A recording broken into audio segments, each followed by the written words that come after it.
Okay. What is this? My Little Pony Friendship is Magic has the award for the least subtle name for a TV show ever. It was created by Hasbro and Lauren Faust until it wasn't created by Lauren Faust. And finally, the adult man thought it was neat as hell and created the Brony fandom. In short, troubled individual. Now, of course, as a troubled individual myself, I was interested in the merch of MLP. After all, it was made to sell toys first and foremost. It just happened to have good writing and world building that felt way more like actual world building rather than look at this. You like this? Buy our toys. Well, it's like that most of the time. Most of the time. Most of the time. What I'm mostly interested in was the plushes because I specialize in plush collecting. And for Christmas, unprompted, my bro got me this rarity plush, and it's alright. It's pretty big, bigger than my Godzilla plush, so that kind of ruins the little part of My Little Pony. Now I own the copyright, so it's not mine, and it barely looks like a pony. Last time I checked, making friends doesn't exactly increase my strength. So, yeah, no, this show's a lie. Anyway, the rarity plush looks cool at first until you start to compare it to the actual rarity. One of her more defining features is her hair. Her hair has a bunch of swivels that make it impossible for anyone to draw. About to draw.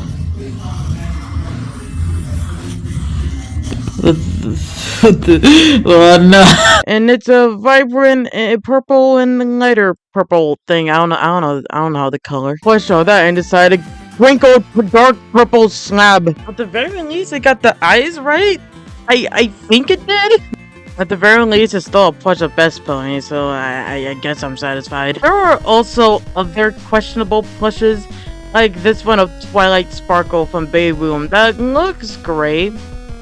Except for the extremely washed out colored hair that's literally just disparate lines that barely look like hair. A head that looks like she inhaled helium like a drug. Eyes with gaps longer than the entirety of One Piece. And a mouth that looks like she got shut Matrix style. Baby Boom did end up redeeming themselves with these Twilight and Pinkie Pie plushes though. So yeah, these look pretty alright. Except for the slightly weird looking snout and that freaking dreadful Pinkie Pie hair material. Dear God, get out my face. There's this sitting Pinkie Pie plush. It actually looks pretty alright. And then there's this other sitting Pinkie Pie plush that looks like a deeply disturbed slab of meat. Oh, and someone didn't tell the designer that this show doesn't have a darker color at the bottom of their hooves. There's also Intech, the king of making plushes that look like they came straight from hell. First, there are plushes that look like bananas, then there are plushes that actually look alright, and then there's this Rainbow Dash that make me want to say very mean things. There are also these really freaking good Build-A-Bears. My favorite is this Charlie one. Other honorable mentions are Fluttershy, Princess Cadence, and the worst pony, Symbiote. They may have less plushes, but they more than make up for it. Look at this Applejack plush it has. It has her hat. That's something like 98% of merch can't get right. Oh yeah, and it also has like vibrant colors. It's very accurate overall, and the hair looks like hair. That's the only problem is that the snout looks a little short from the side angle. Look at it dead on. It's pretty good, I guess. It's supposed to emulate what they look when facing the camera, but yeah. Here we go. This is the part where I yeet the plush for like no reason. Yeet. Okay, that one just felt sad. Okay, straying away from plushes, let's talk about the other stuff. And let's look at the blind bags. If you don't know what it is, it's basically child gambling because capitalism is a joke. There's a crap ton of blind bags. And they have interesting quality. You know what? Why don't I show off some highlight Cinema Sin style? Friggin' screw it. Prefer to see the same Applejack figure until you get a disease from it. Why is Fluttershy's hair so inaccurate? Well, because it's literally just Rainbow Dash's hair. In fact, if you took a shot every time you saw the same Rainbow Dash mold, you will die of alcohol poisoning, get revived, die again, and then while you're in hell, you'll die again. Then go to the afterlife and somehow die there, and then you go into the true death. They have Minty from V3. Wait, okay, so new information. And look, apparently she appeared for like a second in an episode. But wait, no. In the clip, Mob Pie and her boyfriend are there. So it must be after season 4. So that means they just made this for like, no reason. Oh, and by the way, I checked. And I'm pretty sure, specifically the Minty figure, was made in 2010. AKA the year the show premiered. Talk about running out of ideas early. That's just Twilight. That's just Twilight.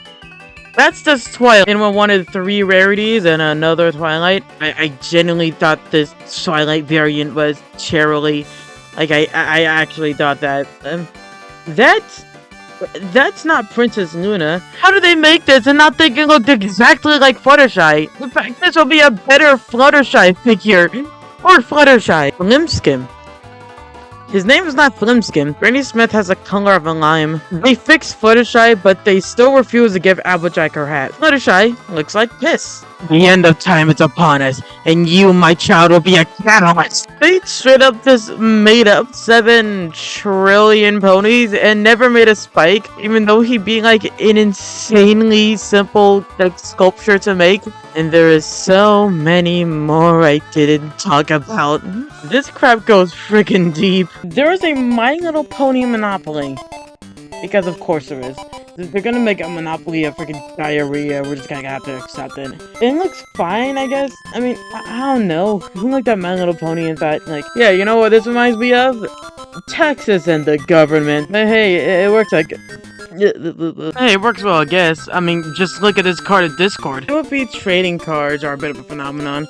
They have a bit of a long history, and some of them are so expensive, so you left scolding maybe business ground with the money. Yeah, there's not really... I don't really know that much about these. However, there's a really good video on them by Toby MLP. So if you want to learn, you know, about the cards, go look at his video. After watching my video, though. Next up is the Guardians of Harmony. However, due to my contract, I cannot talk about it. Because my brother wants to talk about it. So, you know, go on to him, please. Hey, hi. I'm the problem, it's me. Have you ever binged 5 straight seasons of your old high school comfort show because a Pizza Tower mod and one of the newest death battles at the time reminded you of how much you love it?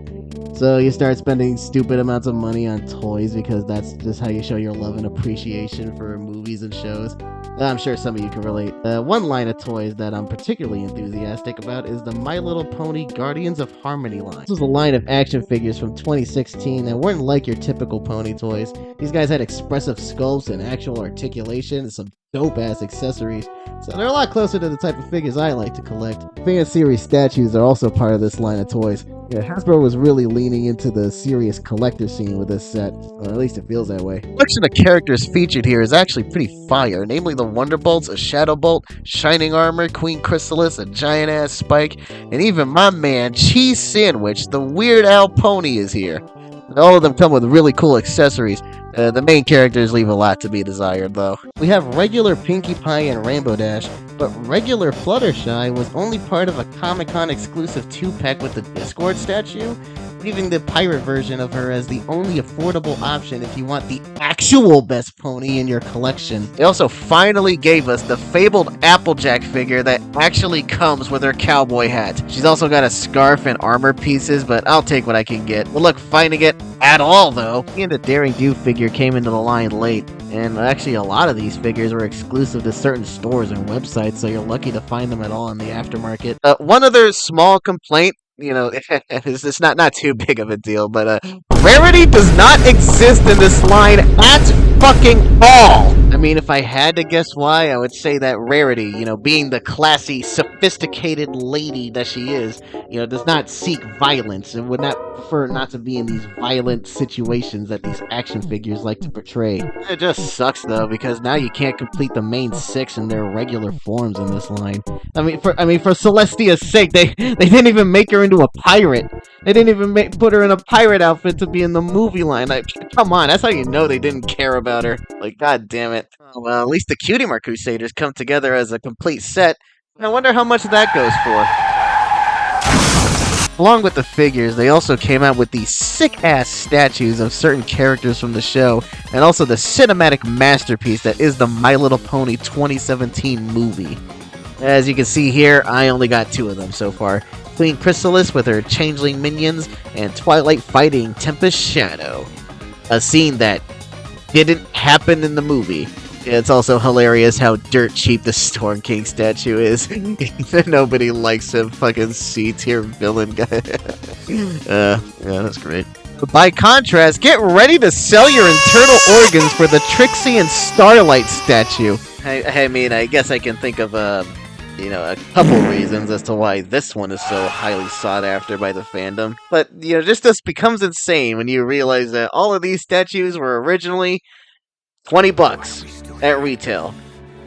Just $20. This is barely a dent in your bank account. The times have changed. Looking back on these in hindsight, I kind of wonder why they didn't just go absolutely crazier with these statues. Just makes all sorts of fan favorite characters that were huge in the show.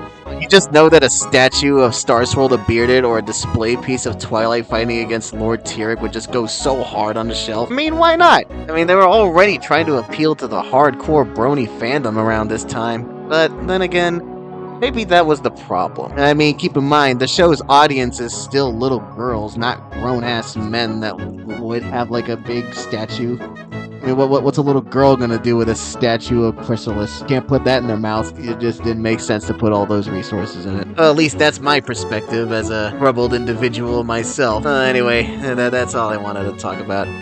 Back to you, final boss. Equestria Girls is pretty alright, but of course it was made for merch, and it just happened to be good?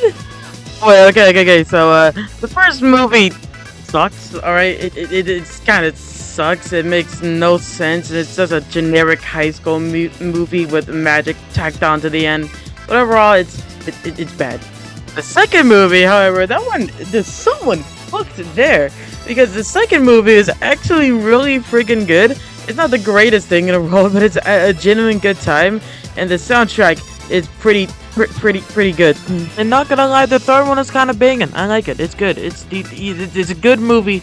The third one, it just the first movie was rough.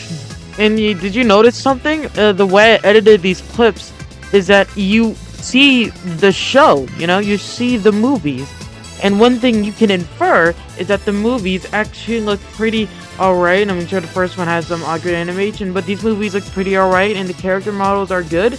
You can look at them, and you can perceive what you're looking at without wanting to look away from the screen. You can do that. Well, the toy designers did not take note. Look at these. These are...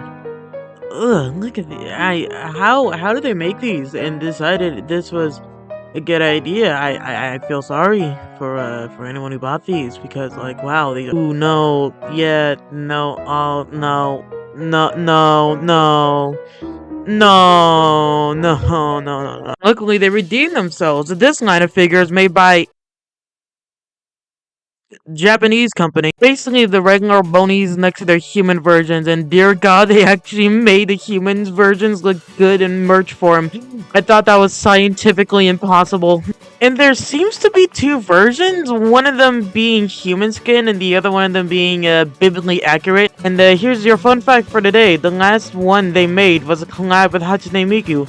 This is the last G4 thing ever released until G5.